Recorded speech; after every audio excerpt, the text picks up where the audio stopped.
Lincoln ফুলৰ ৰং,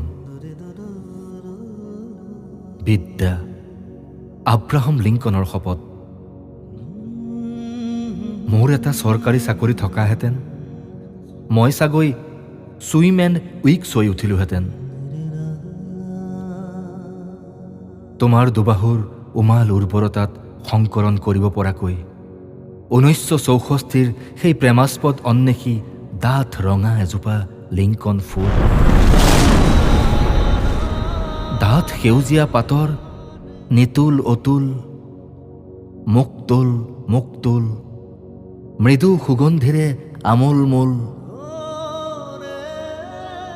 উপনিৱেশত নিৰ্বাক বিলাসত উন্মুক্ত কৃতদাসৰ বিলাপ শুনি আহুতি দিয়া হে ন্যায়ৰ ন্যায্য স্বত্বাধিকাৰী প্ৰয়াত নেতা Abraham Lincoln.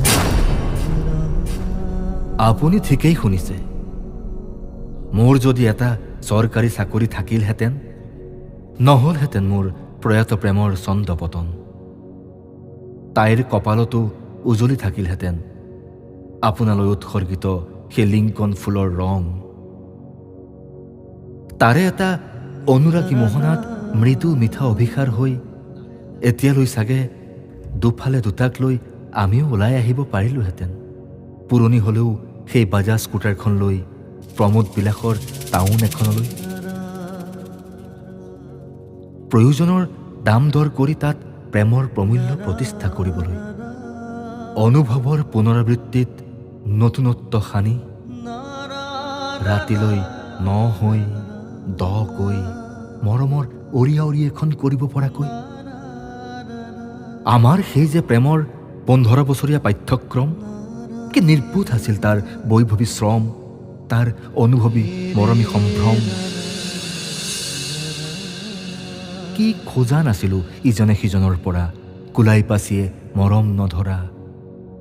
LP, MV, matric, higher secondary হৈ কলেজীয়া সেই দিনবোৰত কি নাছিল আমাৰ। 15 বছৰীয়া প্ৰেমৰ হিচাপত আমিতো প্ৰেমৰ ডিগ্ৰীধাৰী হৈ উঠিছিলোঁ।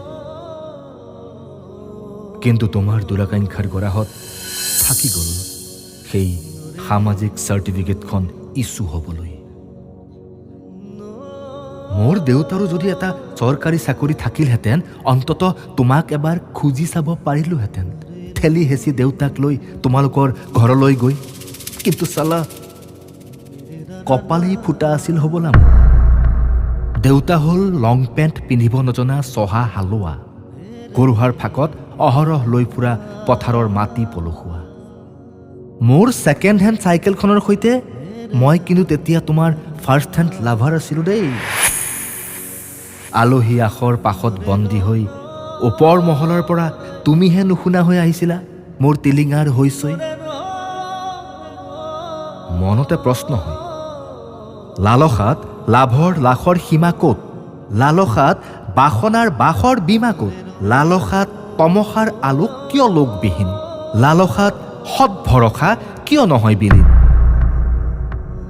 প্ৰেম মৰিচিকা, এই প্ৰেম মৰিচিকা, দুৰ্দান্ত ৰ'দে খচকা চকু চাট মৰা একোটা ওলোটা প্ৰতিবিম্বত চেতনা গছকা।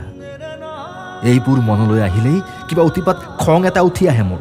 চুৰি এখন ধৰাই লৈ এইমাত্ৰই মন যায় হত্যা কৰি থৈ আহিবলৈ। এই যে কি বুলি কয়, Elon Musk, Bill Gates, Ambani, পৃথানী, আদানী, এই ধৰণৰ কুবেৰবোৰক হত্যা কৰি থৈ তেজেৰে লুতুৰি পুতুৰি হৈ লুটি আনিবলৈ মন যায় সিহঁতৰ চন্দুকবোৰ। সিহঁতৰ চন্দুকৰ টকাৰে কিনি আনিবলৈ মন যায় একোখন লেণ্ড ৰভাৰ অথবা মাৰ্চিডিজ বেঞ্জ।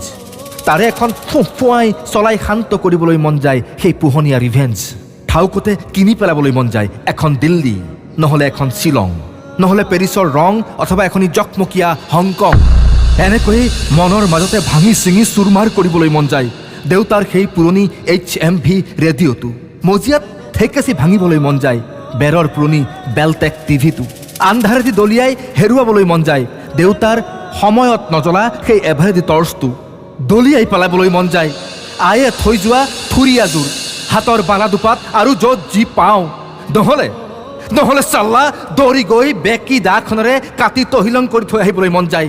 হেন্দালিত লমে লমে লগা বগা ফুলীয়া জাতি লাওজোপা, কলি পেলোৱা জহা ফুলৰ সুগন্ধি থোপা চিঙি ভাঙি মোহাৰি পেলাবলৈ মন যায়। জিকা ফুলৰ হালধীয়া, বেঙেনা ফুলৰ বেঙুনীয়া উভালি দলিয়াই পেলাবলৈ মন যায়।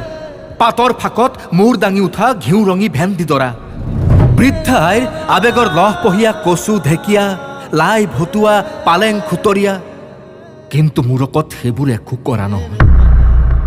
এটা প্ৰচণ্ড সুপ্ত আগ্নেয়গিৰি হৈ বাহিৰৰ দীঘল বেঞ্চখনৰ এচুকতে মৌন হৈ মাথো বহি ৰওঁ। দুচকুত উদাস দৃষ্টি সামৰি এসময়ত এটা কবিতা লিখাৰ কথা ভাবোঁ। দুখবোৰ ভালকৈ আবৃত্তি কৰিব পৰাকৈ এখন নাটক লিখাৰ কথা ভাবোঁ। সত্যৰ সোঁতত প্ৰজন্মক নিবৃত কৰিব পৰাকৈ এখন উপন্যাস লিখাৰ কথা ভাবোঁ। জীৱনৰ দীঘল পৰিক্ৰমাৰ এটা নিৰ্ভুল বিবৃতি দিব পৰাকৈ। আৰু সেয়া একো কৰিব নোৱাৰিলে বাটলৈ খোজ লওঁ। ক'ৰবাত এখন টেক ৰৈ অৰঙে দৰঙে মানুহবোৰ চাওঁ। অৱস্থাৰ বুজ লৈ বুৰ যাওঁ। তাৰে এটা ধৰি ব্যৱস্থাৰ প্ৰতিবাদ হওঁ। তুমি ভালেই কৰিলা দিয়া।